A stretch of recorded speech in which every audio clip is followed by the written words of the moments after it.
નમસ્કાર, world media ન્યૂઝમાં આપનું સ્વાગત છે। હું છું સફી શેખ। જોઈએ આજના નવા સમાચારો। ભરૂચના પાલેજમાં ચિકન રોલ ખાધા બાદ એક જ પરિવારના 4 સભ્યોની તબિયત લથડી હતી, જેમાં 14 વર્ષીય કિશોરનું સારવાર દરમિયાન મોત થતાં સમગ્ર ઘટનાને લઈ ચકચાર મચી છે। ઘટનાની જાણ થતાં પાલેજ પોલીસ અને ફૂડ એન્ડ ડ્રગ વિભાગે તપાસ શરૂ કરી છે। પાલેજના એસકે નગરમાં રહેતા પરિવારના 4 સભ્યોએ ગત 8 ઓગસ્ટે આમલી સ્ટેન્ડ નજીક આવેલી સાગર હોટલમાંથી ચિકન રોલ ખરીદી આરોગ્યા હતા। ચિકન રોલ ખાધા બાદ બીજા જ દિવસે પરિવારના 4 સભ્યોની તબિયત લથડી હતી અને ઝાડા ઉલટીની ફરિયાદ શરૂ થઈ હતી। 10 ઓગસ્ટે આ તમામને પાલેજ સરકારી દવાખાને સારવાર માટે લઈ જવાયા હતા।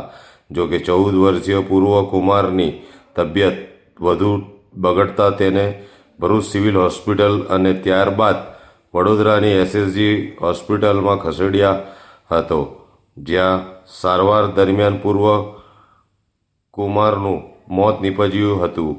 એક જ પરિવારના 4 સભ્યો બીમાર પડ્યા અને 14 વર્ષીય કિશોરનું મોત થતાં હવે ચિકન રોલની ગુણવત્તા અને કિશોરના મોતના કારણને લઈને તપાસ શરૂ થઈ છે। પાલેજ પોલીસ સમગ્ર મામલે તપાસ હાથ ધરી છે, જ્યારે ફૂડ એન્ડ ડ્રગ વિભાગે પણ હોટલમાંથી ખાદ્ય નમૂનાઓ સહિતની તપાસની કાર્યવાહી શરૂ કરી છે।